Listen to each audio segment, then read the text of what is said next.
Good night for you guys. It's been a really, really good night.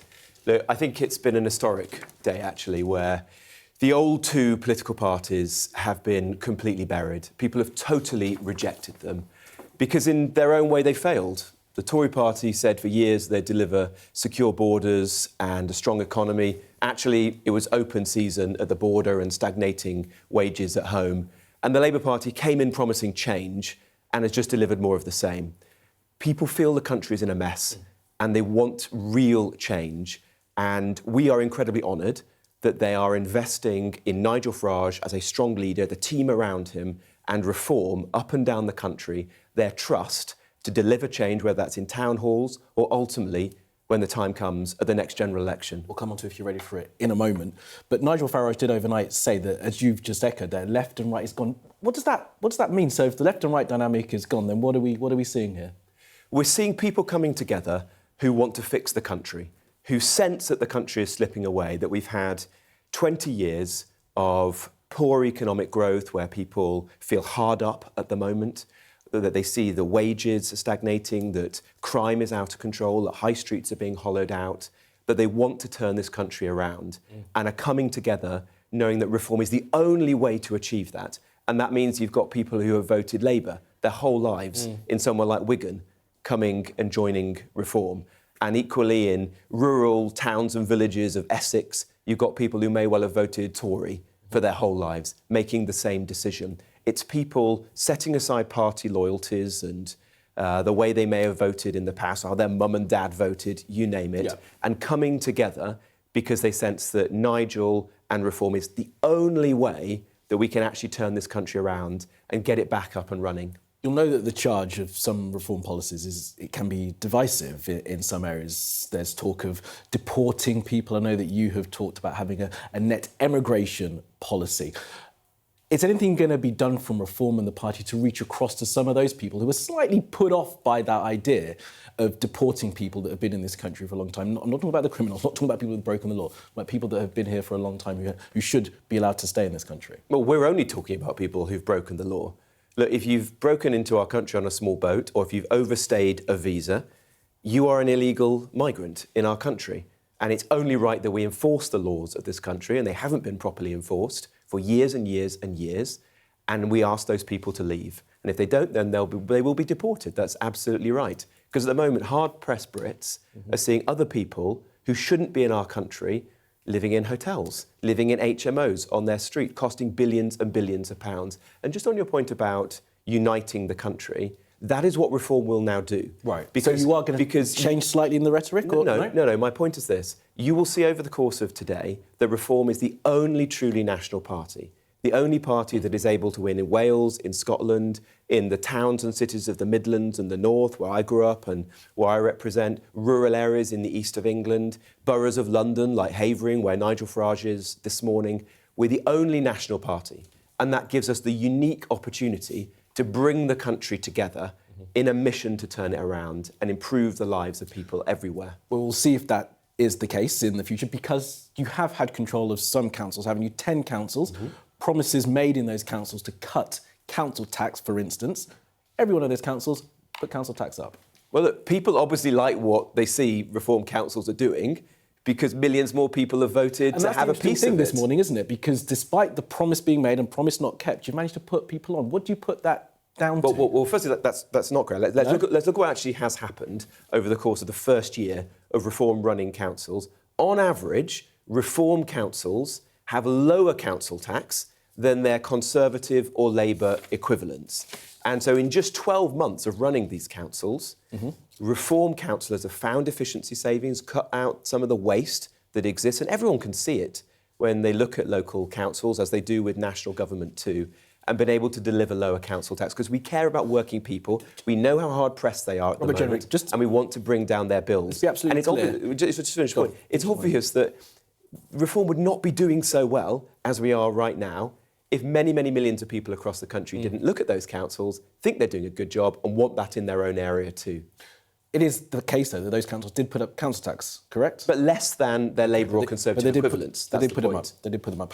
And that is fascinating that we find ourselves in this point where that promise has been made, maybe not kept, you say, less than other places. Well, we never promised to bring down council tax. We said we would deliver lower taxes. That is exactly what we're doing. By 1 percentage point on average across the country. So if you want lower council tax, vote Reform, and that is what many millions of people have done. And in Staffordshire, how many leaders have you gone through? It's been 4 different leaders. You've got an 18-year-old in charge of Warwickshire, and yet still. Well, if you're good enough, you're old enough. There's nothing wrong with someone being young and dynamic running a council. No, I'm fine with that. What about the 4 leaders that you've lost in Staffordshire? Well, look, people come and go, and we may be about to have a different prime minister of our country. So that's. But Reform's performance in councils has been good. That's why people are giving us this vote of confidence. We'll see if that maintains. Isn't this just a protest vote? You know what happens in these midterm elections, as some like to call them now, these local elections. It's a chance to give the governing party a bit of a kicking. You're a protest party, and this won't be replicated. No, I don't believe that's the case.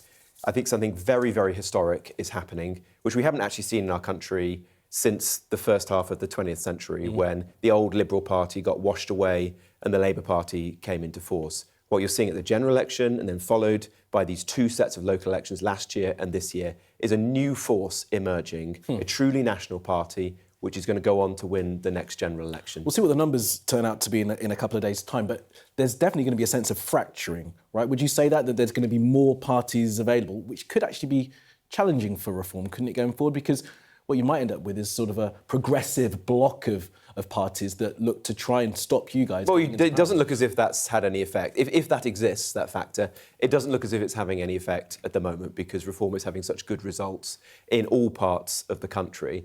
And it seems to have this unique ability to attract people from the left and the right. So the traditional ways of characterising Reform are just not right. Just got some news as well about Reform.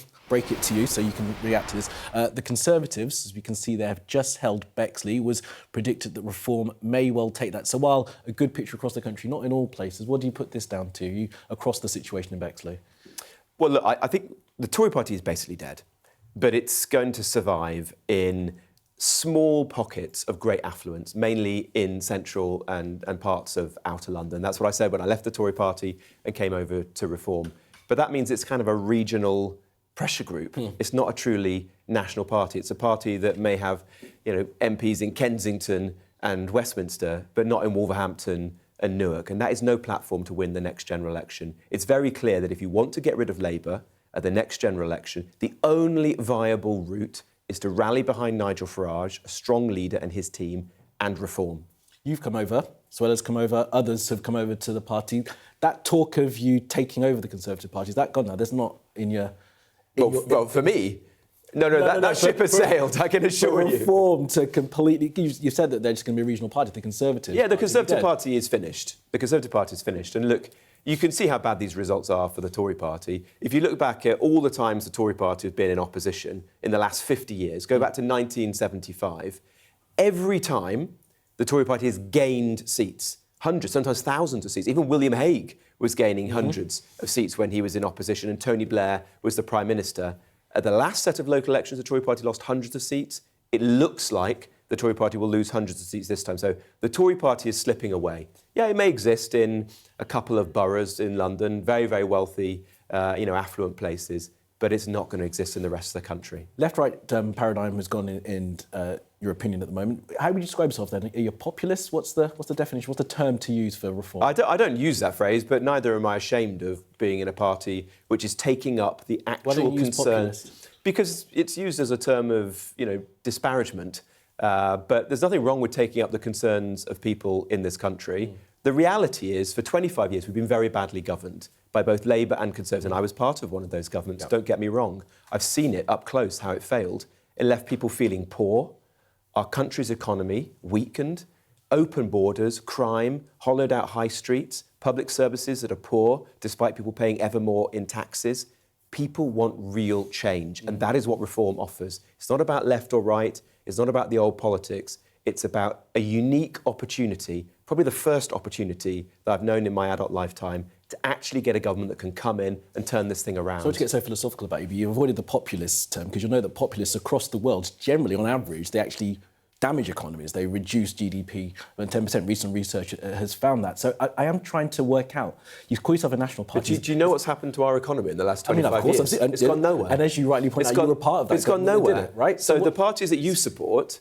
My support? Well, you're disparaging I'm not reform. disparaging, I'm asking the question. The old traditional parties that it sounds like you support, they went nowhere. Robert Jenrick. They went nowhere. You used to support them. You used to support the old party as well. You were Of course, part that's of why I accept No. that party failed. Right. You know, I'm one of the people who said it failed. That's why I resigned from it. Yourselves, national parties. That the term we are a national party that wants to represent everyone in this country, who wants to come together and turn it around. We want to deliver higher wages, lower bills, lower crime, get pride back into our country and secure our borders and end the farce that we've seen now for far too long of the small boats. Robert Jenrick, always good to speak with you. Thank you very much. Good morning to you.